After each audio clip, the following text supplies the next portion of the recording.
Let me know when.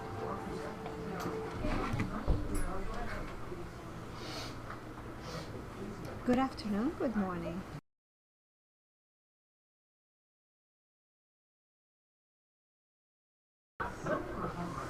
Good morning, everyone. Good morning. That's so wonderful. It's a beautiful day outside, blue sky, and I believe it's above zero. Yes. So it's starting, hey. So today we start a new month with a new theme, and the theme of this month is reincarnation. Joe will be our speaker, and he'll be talking the divine gift of justice. As an introduction, we're going to have a reading by Denis, and then the prayer by Marcos de Clay. So welcome, and Denis, can you please come? Thank you.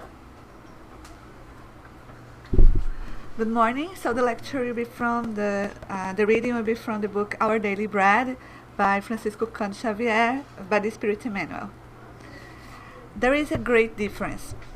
Then Peter said, "Silver or gold, I do not have, but what I have I give you." It is justifiable to recommend caution to those who are interested in the advantages of human politics, reporting to Jesus, while trying to explain via the gospel about certain absurdities existing in social theories. Usually, man-made laws direct individuals' addresses the governed using this format. Whatever you own belongs to me. In Christianity, meanwhile, the inspired lips of the Apostle Peter assures the ears of all, "What I have, that I give to you." Have you meditated over the greatness of the world, when men would be resolved to give that which they possess for the edification of universal evolution? In common charitable services, in the institution of public charities, seldom does the individual seek for his fellow man that which constitutes his own intrinsic property. In genuine service for the eternal good of all, will there be someone who totally entrusts his perishable earthly goods? A generous individual will distribute money and useful things with the needy of the path. Notwithstanding, he will not register with him the light and happiness that are born from those offerings. If he did not realize these actions with a sentiment of love, which are the roots laid his legitimate eternal wealth? Each individuality brings forth with them the noble qualities that they have already mastered and with which they will always be able to advance in the area of spiritual acquisitions of a higher superior order. Do not forget the loving words of Peter, and give of yourself in an effort toward salvation, because he who is waiting for gold or silver to contribute to good deeds truly will find himself far from the possibility of helping himself.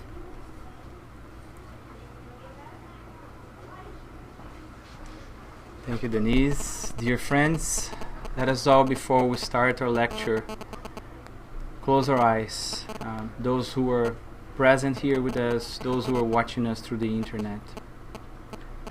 And let's, before anything else, elevate our gratitude to God, our Creator, for another beautiful day, for a sunny day of warm light, and also spiritual light, which is above us now, entering our minds and our hearts.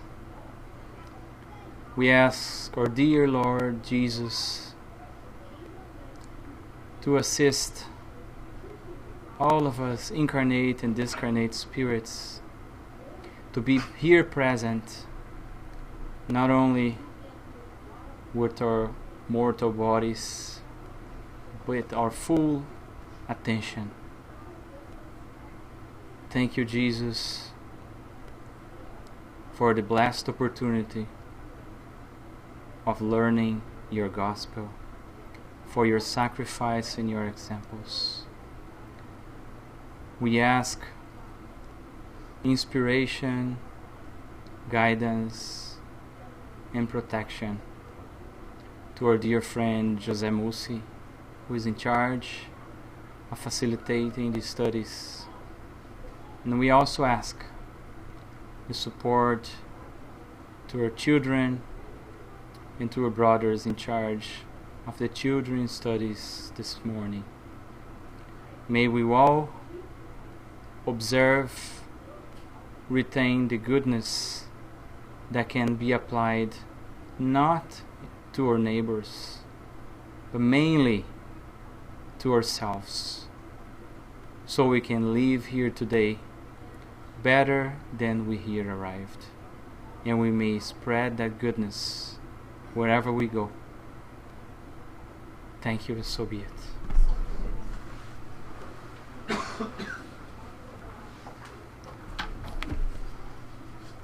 Thank you, Marcos. Welcome, everyone. It's always such a great pleasure to be here among friends, all of the familiar faces of those who come here every week. And as Sandra has already indicated, this is a new month that we begin, and with it, a new theme, reincarnation.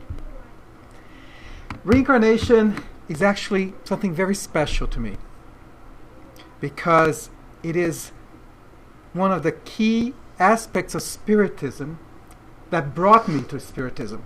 I was always a skeptic, even though Sandra had been trying to convince me for so many years to pay more attention to the studies of Spiritism. I was still a skeptic.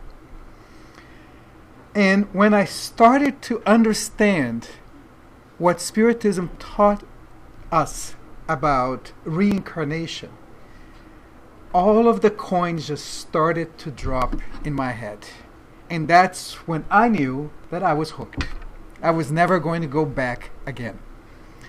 So when we organized our planning day and we were trying to figure out the themes, I volunteered the themes of reincarnation. And when we're trying to assign speakers, and that's always an awkward moment because we have that son, who wants to speak? I volunteered to be the opening speaker on reincarnation. And thinking of how I was going to approach this, and as this opening act for the month, these three words came to me: a divine gift of justice. So if you can walk away from here today understanding why I chose these three words, I will be extremely happy and pleased, and I hope so will you. So we'll start with the bland stuff, right? What is the word reincarnation? We know that the prefix re, means to repeat, and incarnate means flesh, the body. So to reincarnate means to come back to the flesh. And over the centuries, there's always been many different interpretations of what does it mean for us to be in the flesh, leave the flesh, and come back to the flesh. Those are the basic tenets of reincarnation. Allan Kardec gives us his definition, and it's as good as one as I could find. It says, the return of a soul or a spirit to physical life in another body that has been newly formed for it. It's a beautiful definition because it defines the difference between the spirit and the body.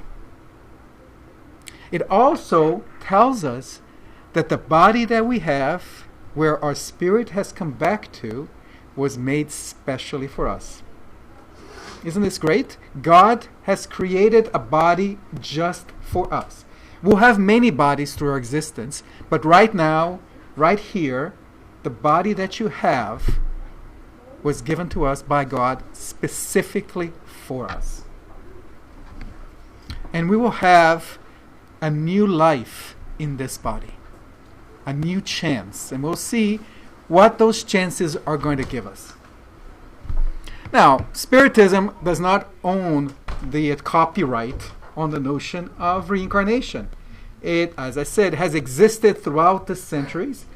And in fact, one might claim that the notion of reincarnation is almost something that we carry with us from our initial spirit. Spirit has this notion, and over many civilizations, we've tried to explain what it is. Even today's culture, there's still quite a bit of interest on the notion of reincarnation. Religions such as Buddhism are also essentially built around this notion, even though their interpretation is slightly different than what we get with Spiritism. But the main themes are the same, right? There's this belief that there is a soul that is independent of the body, that leaves the body upon death of the physical body, and then it comes back in another body or form. Some religions believe that we can go back and come back as an animal, for example, depending on the karma and all of the debts we have to pay. So it is the rebirth of this soul in a brand new body. And there's no shortage of books. If you enjoy the theme, you can literally go to Amazon and you have 50,000 different options to choose from. I would not recommend around 53,990 of these sources, but they're there. And there are different views, different opinions, and nobody is right or wrong. There's always interesting aspects that we learn as of how other people, other cultures, and other religions view this beautiful notion of reincarnation. So in Spiritism, we find a lot of what we need inside the 5 basic books. We always come back, especially to the Spirits book. We have, as you know, as we often say, we have studies every Thursday, and we go through each one of the questions of the book. And question 166 talks specifically about this, right? So the key question is, how can the soul that has not reached perfection during its corporeal life complete the work of its purification? And this is a fundamental theological difference that occurs between religions that believe in reincarnations and those who don't. Reincarnation, it is the opportunity for us to complete this perfection. The answer that the spirits give Kardec, it says, by submitting to the trial of a new existence. And this same answer can be done every time you come back. So every time you still have not yet completed your perfection, what's the answer? There's a new life waiting for you. So how does it accomplish this new existence? Is it through the transformation as a spirit? In order to purify itself, the soul undoubtedly undergoes a transformation. But for this to occur, it needs the trial of corporeal life. And this is possibly one of the mysteries that we know from the Spiritist doctrine, that we do need to be in body, in flesh, to live through some of these trials. Why this couldn't be done in a different way? It's a mystery. But we do believe, we do learn that as discarnated spirits, we do not have the same opportunities that is given to us once we come to flesh, we come to the physical world. So then, does the soul live many corporeal existences? Of course, yes. We all have many lives, and those who say otherwise wish to keep you in the ignorance in which they themselves dwell. That is their desire. So those religions that don't believe in reincarnation, it's not necessarily to deceive you, it's that they don't believe it. They do believe that this is a single life, and we have to get everything right or wrong, and we will be judged based on that. Of course, I'm not dealing with the atheists who basically believe that there's no afterlife. So when discussing the religions who believe in the notion of the soul and the spirit and an afterlife, then there's these 2 major streams, with reincarnation or without reincarnation. Well, the last point in the question 166 is, from this principle, it seems that after having left one body behind, the soul then takes on another. In other words, it reincarnates into a new body. Is this the case? And we see this so often in the Spirits book. Kardec is really trying to get the exact answer, right? And he repeats them in different ways. He was a scholar. He was a teacher. He wanted to have the perfect definition. And he kept coming back to the spirits and asking those questions.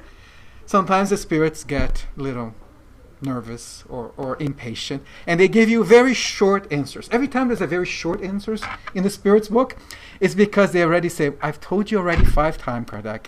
Please listen to what I'm saying. And this is a case.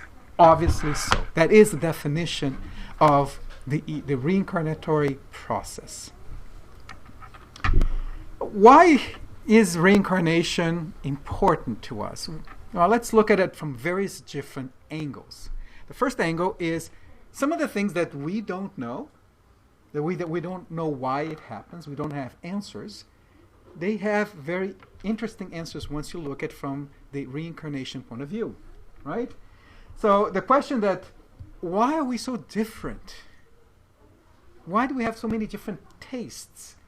Why some people like broccoli and I hate broccoli, right? Is it purely genetics? Is it purely, if we were all created equally on this life when we were created in the womb of our mother, why do we end up being so different? Can't explain, just cultural or experiences. So the reincarnation tells us is because I hate broccoli because it's not the first time I've tried broccoli, and over many, many lives I've hated broccoli all my existence. And maybe I will continue to hate broccoli until one day I can learn to like broccoli. Same is true for any of the other differences. Why do we like one kind of music and people like, the tastes or behavior? Reincarnation gives us a lot to think about there. Children, babies. Some babies have very noticeable tempers, right? You start to see by looking at a 6-month, 1 year, even 2-year-old child. And we can already predict what this child is going to be when they grow up if they don't change. So why are they, they have very short period in this life here with us. Could they have learned all of those things, all of that nature, that bad temper, or good temper, right, in such a short time? No, I don't think they could. I don't think we could. And then it's all about these instincts that we carry. Some fears, some capabilities, some abilities that we have. All of these are things that we can't really explain from a purely biological, genetic point of view. So reincarnation explains this, but just because something explains a bunch of facts, it does not mean it's the only way, the only explanation. There could be other explanations. But what we're saying is that, it kind of starts to make sense that if we had lived many lives before, that we would expect these things. Right? Everybody nodding? Still with me? Some extreme examples, and we know of many of these because they became very famous and very affluent. But there are probably thousands and thousands of other examples that are not so radical, but also equally incredible. So there are children that have tremendous ability, well beyond their age. Mozart is one example. At 4, he was writing his first sonata. At 4, I was trying to learn how to kick a soccer ball. Right?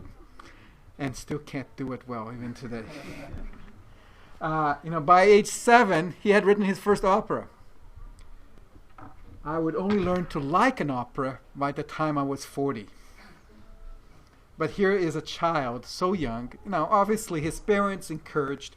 The point is that these children are born with all of these abilities and into a environment that's going to help them bring it to a full fruition. Right? Age 12, 2 complete operas. Michelangelo, right? He was a master painter by age 8. I could design stick figures. Barely. So in the book Here and Hereafter by Leon Denis, he documents some of things that he was going through, and he was kind of promoting Spiritism through the interior of France. And then he would hear these stories. So a lot of stories that can't be explained by the general thought of a single life. So he talks about this case of a 7-year-old who knew how to heal right? Remember, this is 1880s. Even the best doctors there were, compared to what we know today, very simplistic in their abilities, right? So here is a 7-year-old that had tremendous ability to cure and heal. And how does he do that? Well, he remembers that he was a great doctor, and he actually gave the name of the doctor, Jules Alvarez, right? And that he carried all of the memory of what Dr. Jules was able to do. And he remembered this for the first time when he was 4. And he continued to do this. And not only was he extremely capable, he also had some foresights, right? Premonitions. He knew that he was going to die young. And he told his parents that, right? He said, "Father, you must not think I will stay long with you." What child says that to their parents?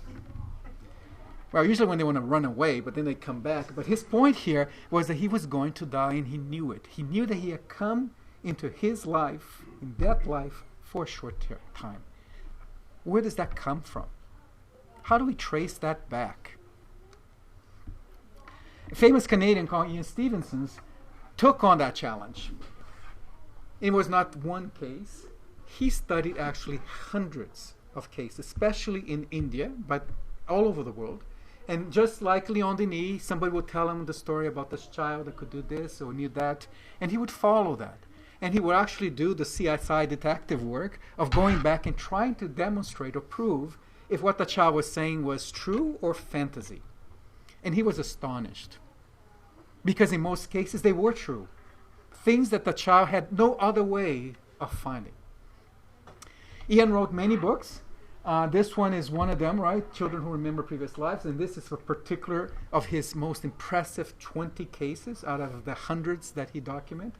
But his full research is available because the founder of Xerox was so impressed with the early findings that Ian had that upon his death he left a great donation to the University of Virginia to fund Ian Stevenson until he died. And that was the creation of a special psychology department within that university that exists up to today. Still with criticisms from traditional scientists, but it is there. And the stories you read in this book are astonishing, right? Children being born into lower classes, because India is very caste-based. So lower, poor families, remember how he or she would act when they were born, when they were living, in recent lives when they were very rich, and all of the servants that they had. So Ian Stevenson does not come to a conclusion that this must be reincarnation, because that was not his point. His point was basically to document that there are things we cannot explain. That somehow the knowledge of somebody else's life gets carried over to a new life that gets born later. How does it happen? Reincarnation explains that. So here are the 5 points that I think are most important. And these are the 5 points that really made it clear to me why the Spiritist view on reincarnation is so profound and so clear. So first of all, it provides us a clear picture of life after death. Even the other religions that do not believe in reincarnation or do believe in reincarnation, their explanation of what happens in between is very vague. If they don't believe in reincarnation, either you go to heaven or you go to some other place. Either you are awarded or you're punished. Okay, I can start to understand that. But what is my reward? Is my reward to do nothing for eternity? Receive pleasures? What kind of pleasures? Physical pleasures? Does that make sense that our reward is that for eternity we are going to be in a spiritual realm enjoying physical pleasures? Not very well thought through, right? Even in religions that do believe in reincarnation, they kind of skip what happens in between. It's almost like you die, you wait, and then along the way, then you get reincarnated and it starts over. Spiritism is very clear. Reincarnation defines two realms, the physical and the spiritual realm. And most importantly is that they're not that different from our perception. Our spirit does not change as it transitions from one to the other. So who you are now and who you are going to be at the moment that you die this life, that spirit is going to be the same one that shows up on the spiritual world. You will not have changed. You will not have gained universal knowledge of everything that exists. You will not know everything that needs to be known about God and all of the angels. You will be yourself.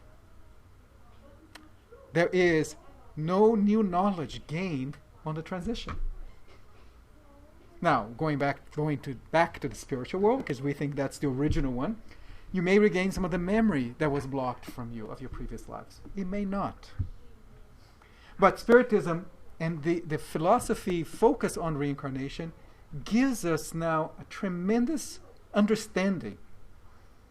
We're no longer afraid, even in the traditional religions that talk about this wonderful heaven.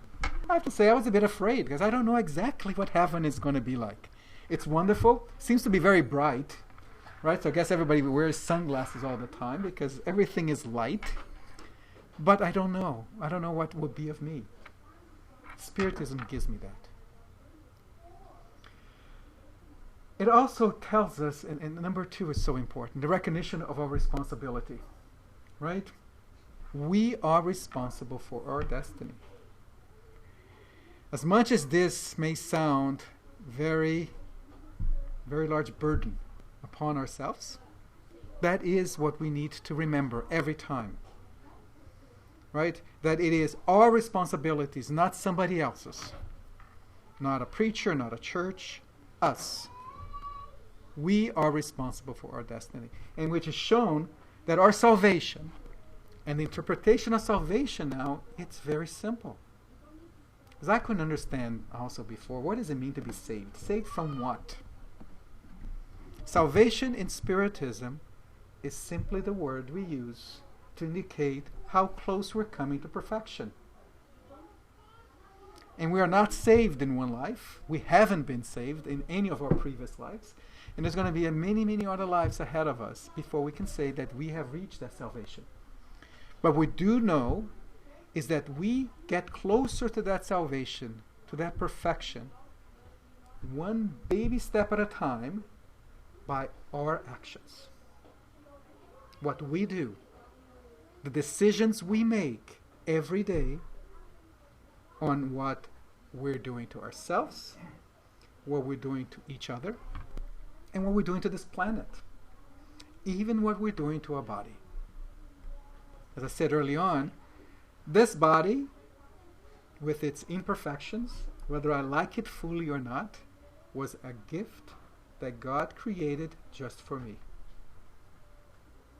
What would you do if you knew that something was a gift from God? You would protect it with your life. And that's what we do with our bodies. Key thing again, disintermediation. Fancy word. Right? It basically is telling us that we don't need anyone between us and God. We don't need a religion. We don't need a country, a culture, a priest, a church. We don't need our parents or spouses. There should be nobody between us and God. Why? Well, because of the two previous things. We are responsible for it. So if you have a boss and he's giving you a responsibility, you answer directly to that person. So we answer directly to God for our actions.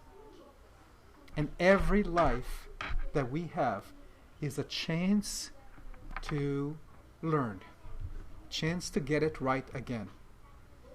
I often use the Groundhog Day movie example, right? I don't know if everybody's seen it, but it's a movie where the actor is stuck on a Groundhog Day and he doesn't know what he needs to do. And he literally goes through that day 100 times.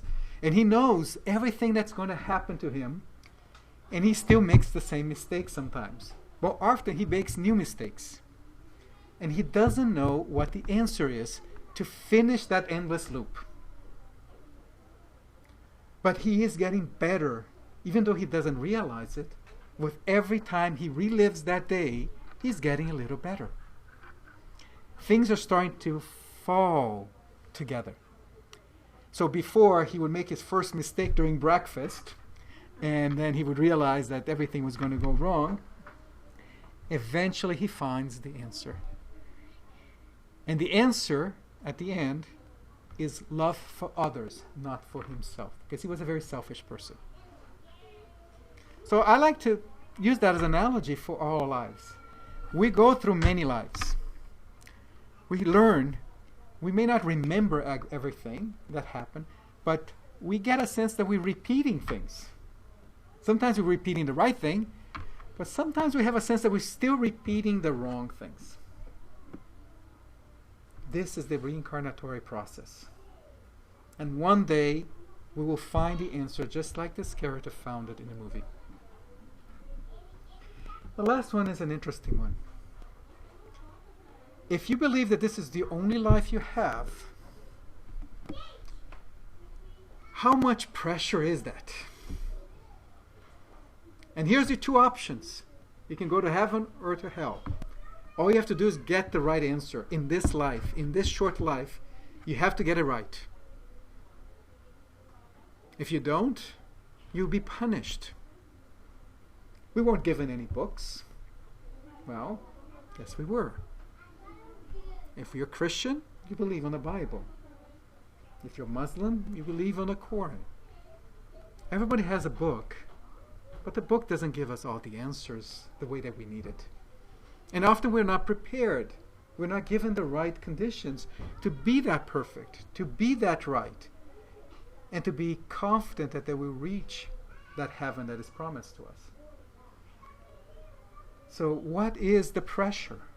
Tremendous pressure of the threat of this unbearable future, eternal, with no chance of getting it right, no chance to say, I'm sorry, let me try again. And that's what reincarnation gives us. It's not a second chance. It's as many chances as we need. We don't get this in life.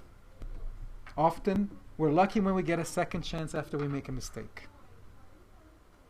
But God has told us, my son, my daughters, I want you all to succeed. And I will give you as many chances that you need. That is the more profound example of a just God.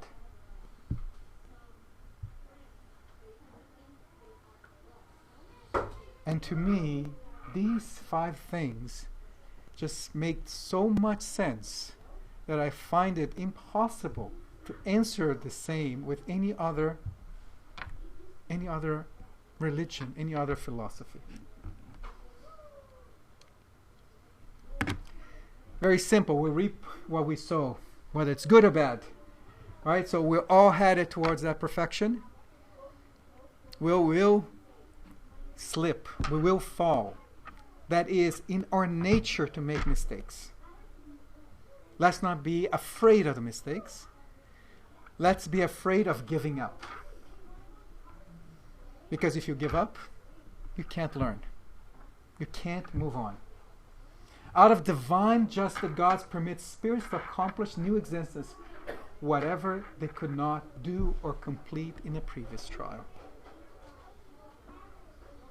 Don't try to get everything right in your life. Get those things that you find important, that you want to get right this time. Whether it's your humility, whether it's your charity, whether it's your dedication to family, we all have things that we want to do and we know it's right. So let's focus on them first and then look at ourselves daily through introspection to find out where are we still missing things. So the purpose of reincarnation is learning, atonement, for the things we have done incorrectly, the bad choices we made in the past. And unlike some religions that believe that karma is always going to be between me and the person who I have failed or who I have harmed, and that person will have to come to me to get their kind of retribution, Spiritism makes no such assumption. When we fail, of course I failed the other spirit. But more importantly, I failed myself. So the atonement is a dealing with me. And all of you are going to help me atone.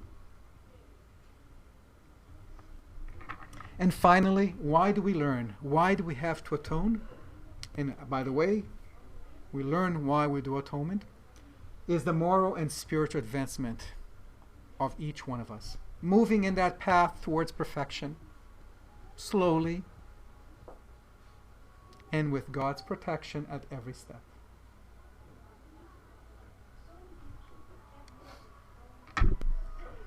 So for skeptics like me, there's, what are some of the other evidence that suggests reincarnations? Well, actually, we're going to talk about some other people who thought about this and were convinced that there was something beyond a single life. So it starts not today, not a few years ago. It starts, we're going all the way back to ancient Greece, right? Where we have even Pythagoras, great mathematician, right? And he writes that he remembered three of his previous lives, right? He talks about Hermortimus, the Trojan Euphorbus, and one of the Argonauts. So here he is, a very brilliant person, a scholar, an intellectual, admitting that he has memories and certainty that he had lived in the past as three known figures.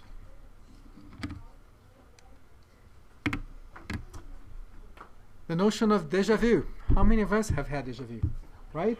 It got to a point for this fellow, Alphonse de Lamartine, right? He was a great explorer, that he goes out into the Orient for the very first time, right?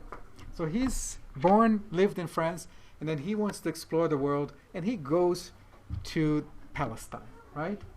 So he is there for the very first time, and everything looks so familiar. He recognizes places, valleys, mountains. He knows where to go at each step. And this is where a time that Google Maps was not invented yet. He couldn't go on the internet and have a picture of it. He might have read about these places through some of his education, his readings, but he had never been there, right? So he knows things that he shouldn't know, and he's astonished. Maybe the greatest American medium was Edgar Cayce. Few people know him unless you've studied, but he was quite incredible. He could do almost all of the things that we associate with mediums, from being able to receive messages, from curing, right? Premonitions. So he, as part of his cure, he would look at a person and actually see their previous lives and understand where the illness today had sourced in things that happened in the past. He could not cure them unless he had that ability, that visibility. Don't know exactly how he did it, but it was very effective. So he writes, in the doing for others, there comes the answer to the problems for self in every direction. So Edgar Cayce was a different American medium because he did not charge for his work. Right? A lot of the mediums, spiritualist mediums, do it as a business. They see it as a gift. God gave them the gift, and they should be able to live off the gift. It was not the case with Edgar. So what he was saying is that his reward was that in helping others, ultimately he was helping himself. Not in one thing, not in another thing, but in every direction. Powerful stuff. Benjamin Franklin. many people may know him as the politician, maybe the scientist who was crazy enough to go in a thunderstorm with a pipe. But he was a very sophisticated person, right? And he had many interesting things. And this he wrote, I think, in his early 20s, right? So imagine this, a young man in his early 20s writing his epitaph, right? So what he wanted to be written in a newspaper or on his grave upon his death. So remember, he comes from a context of very uniform Protestant thinking, right? The American colonies were created by Protestants to become a Protestant nation at the time. So there was no notion of reincarnation in his teachings or anywhere around him that he could open, that he should be speaking openly, but he does. And he says, this is what he wants to be remembered. The body of Benjamin Franklin, printer, because that's one of the things he did. He was a printer. Like the cover of an old book, its contents torn out and stripped of its lettering and gilding, lies here, food for worms. But the work shall not be lost. Remember, the work here is what? What's inside the book. So what's inside the book? The Spirit. So the work, he had to be careful with his words, right? The work will not be lost, for it will appear once more in a new and more perfect edition, corrected and amended by the author. Very cool, isn't it? And this is in 1728. 150 years before Spiritism. Now we can't not speak about the gospel. And there are many places in the gospel where reincarnation is mentioned, maybe not with explicit words. And in fact, we know that until about the 2nd or 3rd century, Christians believed in reincarnation. And they would use these passages in the Bible. So this is Matthew 11 and 17. It's the story of Elijah, right? And you might already have read this, and we've done some other lectures on this passage. But basically, Jesus says that Elijah has returned, and that he makes it clear that Elijah is John the Baptist. Now, Elijah was a prophet, lived centuries before. So how can John the Baptist be Elijah? Well, it's because the Spirit is the same Spirit in both of those incarnations. Right? So actually the doctrine was exercised officially by the Roman Church until the 5th century. And there's some kind of funny stories, maybe I don't know if it's true or not, but it seems that the folks that were driving some of these directions of the church were concerned that they had made too many mistakes and didn't want the people who actually were around to come back in a new life and kind of want their change back, right? So they decided that it was best to only have one life because they wouldn't have to worry about those things. Don't know if it's true. But in any case, it is true that until the 5th century it was very much believed. And in fact, that there was a group, kind of a smaller group of Christians called the Cathars, who strongly believed on the reincarnations. And they were decimated. It was nearly a genocide, a religious genocide, that they were killed and persecuted by the Roman Church. Just because of that belief, among others, but mostly because of that. The Gospel also talks about resurrection. Right? And there are people who believe that on the Judgment Day, we will rise, our bodies will rise and resurrect. That is only possible, first of all, if you only have one life, because if you have multiple lives, which one are you going to resurrect in, right? But the notion that a physical body that has deteriorated in a few years will be able to be put together and resurrect is something that Spiritism rejects. Reincarnation is not about the body. Resurrection is about the body and the spirit coming together one more time. In Spiritism, you only use this body once, so use it well. There is no second time around where this same body will come back.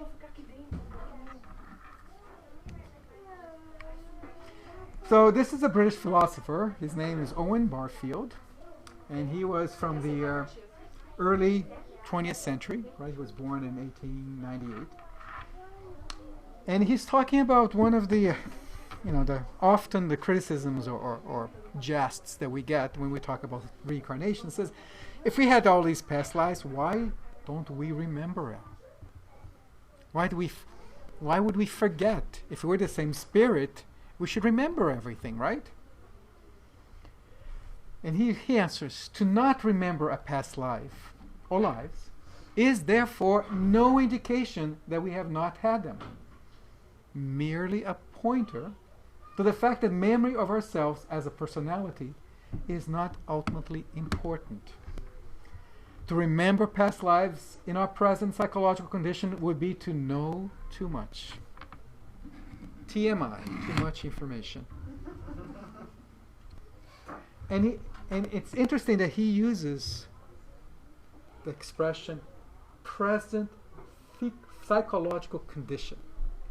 Now, psychological is not just kind of psychology. It's, to me, it represents the present evolution of our spirit. Are we prepared to know all of the things that we have done in the past? And I'll tell you, not everyone here was a prince. Not everybody here was a princess. We weren't always rich and powerful and smart and good. On the contrary, we were evil. Really, really, really, really, really, really evil. And we have learned to not be that evil. So the memory is not ultimately what's important here. What's important is that that path has led us to where we are today. If we're happy with where we are today, not saying content, but just happy, if we like where we are, this is a recognition of all the work we have done. And make no mistake, you have done the work. We have done the work. So, congratulations. If you're still not happy, if you still think that there are things you want to improve, then where you've been is not important. Where you want to go is the right question. So, trying to start to summarize things here. What is the implication of reincarnation in our lives? Strengthens family ties. Right? Because if we reincarnate, if we're coming back again, and we come back with a purpose, right? Our family are crucial to our mission. At least in the early part of our lives. Sometimes we diverge, sometimes we continue. But family ties tells a lot about where we've been and what we're here to do. It engenders universal love. Clearly, because if we're all heading towards the same place, and we can't do it alone, even though we're driving our actions are being measured of how we interact with each other. We need to move forward together, and we can only do this in a loving way. Once you know that you can't kill the people you like or dislike, that they're going to be always around forever, it changes the way you think. And the more harm you do to them along the way, the more it's going to boomerang back to you. It is a step towards tolerance, racial, religious, and social. Why? What is your race of your spirit? Every single one, I will assure you. What is the religion of your spirit? Every single one. Some of them so obscure that they don't exist anymore. And we probably wouldn't even want to describe what our religions were like in the past. So, no higher ground here of righteousness. that we know that our race is superior, that my country is better, that my religion is the right one. You have gone through every single one, and you will continue to do so in the future. Brings a sense of brotherhood. If we were kind of figuring out that 10% of us go to heaven and 90% go to some other place, we're not all brothers. We're a caste, separated by some judgment that some believe will be done by God. In the Spiritist view, through the reincarnatory process, we are no better than each other. We're equally as imperfect. And in fact, we do know that in a planet, spirits are within a very narrow range of evolution. There's always the statistically odd case of very high and very low, but on the average, we're so close. Otherwise, we wouldn't be able to live with each other. Raises the sense of renewal. Science demonstrates us every year, every day, that the universe is a constant engine of renewal. Nothing stands still. Everything moves. Everything changes. Put a rock on the floor, the atoms, the particles, the whole earth is moving. That rock is not standing still. And leave it there long enough, it will disappear. It will be eroded by the rain, by the wind, and it will become something else. That is our spirit. We will continue to evolve. We never stop. There is no kind of ending station for us. We will just connect to the next train. And elongates time sense, the sense of time. Now, if we're lucky, we're going to live 90, 95 years these days. That's kind of the high end. You know, anywhere from 50 to 90 is kind of where we possibly would be leaving this life if we didn't have an accident or something more radical, right? What is these 50 or 90, let's say 100 years in the scale of eternity? It seems like, a fraction of a blink. With reincarnation, we know that we're going to be blinking all the time. And that our eternity is not one direction or another. Our eternity is the path that we will follow. Our immortality is guaranteed by God. So our time is so much longer. It goes back to the sense that we don't have to get everything right. And even the things that you think today that are the right things to do, that you still can't do them, that you wish you were doing. Let's say, use Mother Teresa of Calcutta as an example. Let's say you wanted to be like her. She is still very far from perfection herself. We can't imagine how much more work we're going to have to do. But let's not worry. We're kindergarten. We're playing with toys now. So let's enjoy this before we have to figure out one day we're going to have to get a real job. So Kardec's key phrase that you see so often in books, lectures, to be born, to die, to be reborn yet again, and constantly progress.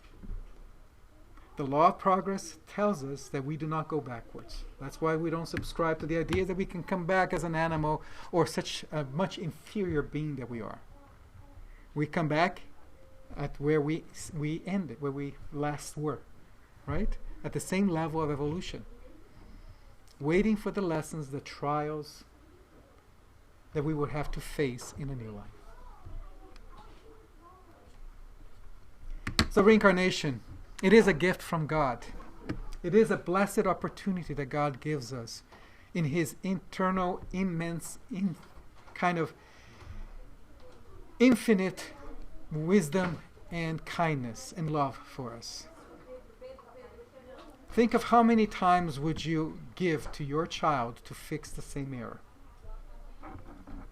3 times, 5 times, 10 times, before you lose your temper 2 times, 3 times.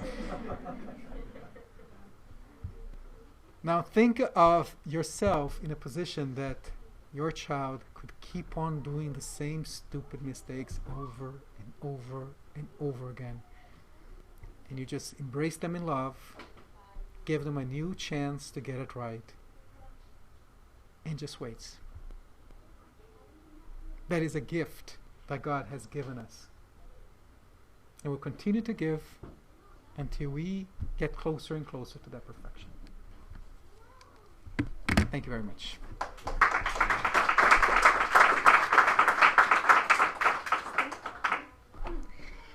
Okay, so now we'll open. Good to see faces here. We're going to be opening for questions for Joe. Questions? No questions? Oh, wow.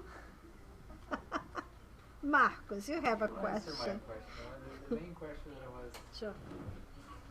I was wondering, it's about, why not the majority of the people don't remember, right? I think that was fairly interesting. I think it's for our own benefit.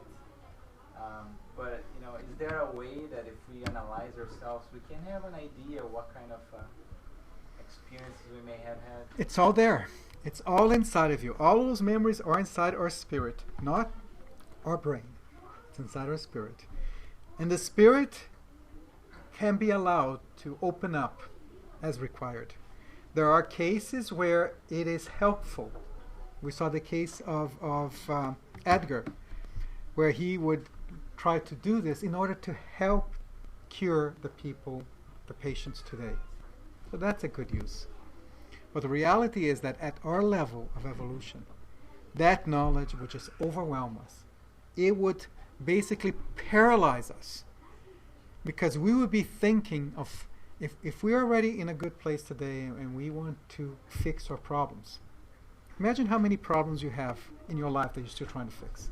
Now multiply that by 10,000 lives that you had, and now suddenly you're trying to fix all of the mistakes you made in the past. We have no ability to manage that. Right?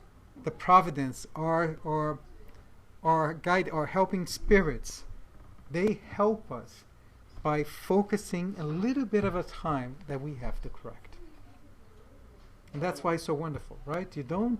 You're not exposed to, okay, here you are, you're such a terrible person. You've been a terrible spirit for many, many lives. Fix yourself. That's unfair. God gives us the instruments, all of the tools we need to fix the things that we have come here in this life to fix. No more, no less. In other words, I think I remember that one of the books from Emmanuel, he says that the forgetfulness of the past is like a veil. Yes. Because if you look in our tendencies, we have an idea that the king, the good man that we think we were, maybe a bit different, right? Yeah. Absolutely. And when Joe says it paralyzes us, this is so right, because sometimes, you have in your family an enemy from your past. Somebody maybe you did very wrong. And if you know that, you won't be able to deal with that, And if they are in your life, they are in your life for a purpose. And the purpose is for you to get over those instincts, those vices that sometimes runs us. So we need to find the virtues that we all have inside of us to be able to be a better person, even living with that worst enemy. Find love. So, sometimes you see cases of families that have a child. There was a child who killed that mother in a past life. If you know that, how you'll be able to deal with this? You can't. So not knowing, and knowing that a spirit that comes from you, and you're now responsible for that spirit, it's a loving compassion that comes naturally to be a mother. So it is a blessing to not know. That veil of forgetfulness, it's a real blessing, and tells us who this beautiful God, and that He's so just, how they help us. And we do this in our lives. Professionally, we're often putting together teams of people. And often we have the choices of who's going to work together. If you're a good manager, you don't put people who are exactly alike together all the time. You put people that are a bit different, that can possibly learn from each other, right? And together become more than just the sum of their parts. If you put people who are always exactly the same together, you just get exactly the same over and over again. Mm-hmm. You only move forward when you let them face their differences, understand possibly their weaknesses and their mistakes, and then with this become more effective as a team. Well, our whole planet is a team, isn't it? Mm-hmm. And we've been put together by someone who's very smart. Okay, so well, thank you very much. And we are now going to be having our passes, our healing passes. So we ask you to